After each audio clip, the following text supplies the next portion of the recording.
Hello दोस्तों, क्या अभी फार्मा कंपनी ज्वाइन करना चाहते हैं और उसकी इंटरव्यू की तैयारी कर रहे हैं? तो आइए कुछ डिस्कस करते हैं इंटरव्यू को सेलेक्ट होने के लिए और इंटरव्यू को क्रैक करने के लिए क्या क्या हमें करना चाहिए।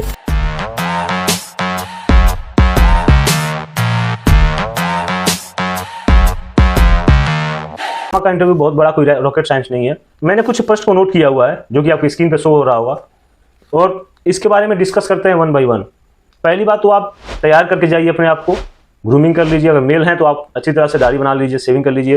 अगर ट्रिम करते हैं तो ट्रिम कर लीजिए, जितना कम हो सके उतना ज्वेलरी पहन के जाइए। अगर फीमेल हैं तो आपके लिए वही स्कर्ट पहन के जाइए, सूट पहन के जाइए और सैंडल। हर इंटरव्यू की तरह इस इंटरव्यू में भी आपसे वही प्रश्न पूछा जाएगा और पहला प्रश्न है, tell me something about yourself. आप अपने बारे में बताना होता है आपको। तो आप बिफोर स्टार्ट आप प्रिपेयर कर लीजिए अपने स्ट्रेंथ के बारे में, अपने एक्सपीरियंस के बारे में, अपने स्किल्स के बारे में, हॉबीज एंड एक्सेट्रा एक्सेट्रा। सो आप स्टार्ट कर सकते हैं अपने एजुकेशन से लेकर के हायर एजुकेशन, एक्सपीरियंस। अगर आप एक्सपीरियंस हैं तो फ्रेशर हैं तो आप अपने नाम को लेकर के और अपने जो भी क्वालिफिकेशन है अपने घर परिवार फैमिली के बारे में बता करके अपनी हॉबीज स्किल्स वगैरह पे खत्म कर सकते हैं। मैं कुछ सैंपल स्क्रीन पे डाल दूंगा, आप उससे पढ़ सकते हैं। आपसे अगला सवाल पूछा जाएगा, what is your role and responsibility of a medical rep. ये दोनों के लिए, फ्रेशर हो या एक्सपीरियंस, आप दोनों से पूछा जा सकता है। रोल और रिस्पॉन्सिबिलिटी दोनों अलग अलग चीजें होती हैं, लेकिन अगर आप दोनों एक चीज बताना चाहें तो कह सकते हैं, sir the role of medical rep is promote our brand by detailing our product in front of doctors and chemists and increase the sale। Responsibility होती है क्लोजिंग, स्टॉक स्टेटमेंट का कलेक्शन और सारे डेटा जो भी कंपनी के data है उसको टाइम टू टाइम पे सबमिट करके कंपनी में भेजना, सेल्स को क्लोज करना और बाकी जो भी सर्वे है कंपनी के वो करना, अपने कंपटीटर्स के ब्रांड के बारे में जानकारी लेना और डॉक्टरों का सर्वे कि वो क्या लिखते हैं, कितना लिखते हैं।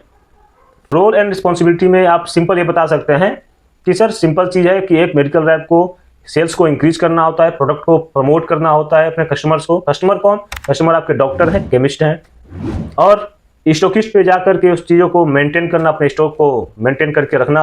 अच्छा, एक और बात है, अगर आप फ्रेशर हैं तो आप अपने हेडक्वार्टर के, अपने शहर के जो लीडिंग डॉक्टर है उनका एड्रेस जान जाइए, पता कर लीजिए कौन कहाँ बैठता है। और अगर आप एक्सपीरियंस हैं तो आपसे पूछा जाएगा कि डॉक्टर क्या लिखता है, कैसे लिखता है, उसका सर्वे क्या है, कॉल कितने बजे होती है।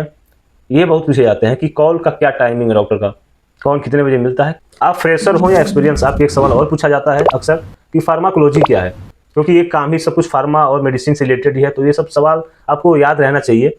तो फार्माकोलॉजी अगर कोई पूछता है आपसे तो आप सीधा कहिएगा कि sir pharmacology is the study of medicine which help to understand how it will work on human body. Pharmacology को आप सिंपल चीज़ों में 2-3 पॉइंट देकर समझा सकते हैं कि how medicine work, how our body react on medicine, क्या उसके लाभ हानि है मेडिसिन के। अच्छा, फार्माकोलॉजी को 2 पार्ट में डिवाइड भी किया गया है, फार्माकोडायनेमिक और फार्माकोकाइनेटिक। तो आप इसको बताने की जरूरत नहीं है, आप सिंपल फार्माकोलॉजी में सारे डिटेल्स को बता सकते हैं। सिंपली बोले तो फार्माकोलॉजी का काम है हमें रोगों से स्वस्थ रखना और रोगों का इलाज करने में मदद करना। अच्छा, फार्माकोलॉजी क्या है, इसको और सरल भाषा में समझें तो फार्माकोलॉजी, मान लीजिए कि आपका शरीर एक मशीन है और जो बीमारी है उस मशीन में हुई खराबी है। शरीर मशीन है और बीमारी जो है मशीन की खराबी है, और जो दवा है, मेडिसिन है, उस खराबी को ठीक करने के लिए यंत्र है, औजार है। तो फार्माकोलॉजी का काम यह है कि हमारे शरीर की बीमारी को, खराब हुई चीज़ों को सही करने का काम करना। तो फार्माकोलॉजी ये बताती है कि कौन सा औजार कौन सी खराबी यानी कि बीमारी को ठीक करने में काम आएगा। एक औजार मशीन पे कैसे काम करती है, यह है फार्माकोलॉजी।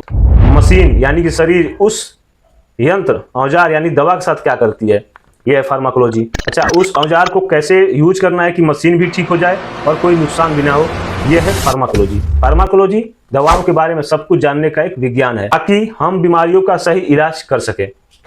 अच्छा, जॉब ढूंढें कैसे, क्योंकि हमेशा जॉब आपके पास फोन तो आएगा नहीं। तो जो एक्सपीरियंस लोग हैं उनके पास तो व्हाट्सएप ग्रुप होता है काफ़ी, जिसमें जॉब ढूंढना आसान होता है, लोग अक्सर उस पर डालते रहते हैं तो जॉब मिल जाता है। लेकिन जो फ्रेशर है उनके पास तो कोई व्हाट्सएप ग्रुप है नहीं, तो उनके लिए एक सिंपल, मैं कुछ वेबसाइट का नाम स्क्रीन पे शो कर रहा हूँ, आप उसको नोट डाउन कर लीजिए, जिस पे हंड्रेड्स ऑफ जॉब रोज पोस्ट होते हैं, कहीं ना कहीं आपको उसमें मदद मिलेगी। आपसे अगला सवाल पूछा जाएगा, व्हाट इज ड्रग, ड्रग क्या है। तो आप इसका जवाब ऐसे दे सकते हैं कि sir drug is a substance that effect the bodies function like treat disease, रोगों का इलाज करना, रिलीफ सिम्टम्स, लक्षणों को कम करना, प्रिवेंट इलनेस, बीमारी को रोकथाम।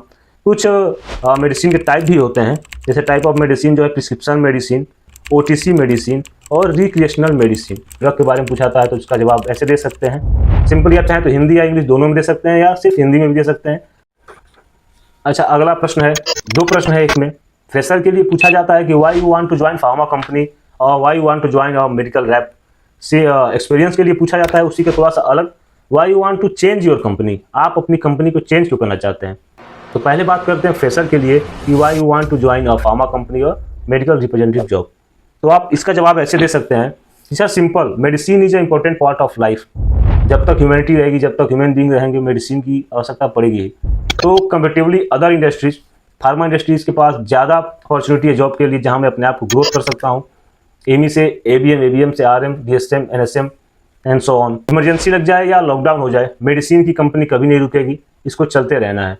तो यहाँ पे मेरे लिए ज़्यादा अपॉर्चुनिटी है कि मैं अपने आप को स्टेबल कर सकूँ और ग्रो कर सकूँ। I like to work with educated person like doctor, chemist, stockist, nurses, ETC. और एक ऐसा इंडस्ट्री है सर जिसमें मैं पढ़े लिखे लोगों के साथ डील करता हूँ, जैसे कि डॉक्टर हैं and chemist. That is why मैं फार्मा इंडस्ट्री ज्वाइन करना चाहता हूँ सर। मैं स्क्रीन पे कुछ एग्जांपल शो कर दूंगा, आप उसको नोट कर लीजिएगा, स्क्रीनशॉट ले लीजिएगा, वो आपको हेल्प करेगा। अच्छा, एक्सपीरियंस कैंडिडेट के लिए एक सवाल पूछा जाता है कि why you want to change your company, आप अपनी कंपनी को चेंज क्यों करना चाहते हैं। कोई खास वजह नहीं है, कोई तनाव नहीं है, मन ऊब गया है। तो आप सिंपली कुछ चीज़ों को मैं स्क्रीनशॉट डाल देता हूं, उसको आप देख लीजिएगा। अब यहाँ पे सिंपली कह सकते हैं सर, करियर ग्रोथ के लिए बेटर अपॉर्चुनिटी मिल रहा है जहाँ मैं अपने आप को ग्रो कर सकता हूँ और एक अच्छा कल्चर में काम करने का मौका मिल रहा है मुझे सर। और कुछ पॉइंट दे सकते हैं कि अपने स्किल को डेवलप मैं करूँगा, यहाँ पे बेटर वर्क बैलेंस को क्रिएट कर पाऊँगा और न्यू चैलेंजेस को मैं फेस करूँगा। इसके लिए मैं नई कंपनी ज्वाइन करना चाहता हूँ and I am really excited to work with you. और मोस्ट इंपॉर्टेंट, पिछली कंपनी के बारे में आप बुराई बिल्कुल मत करिएगा।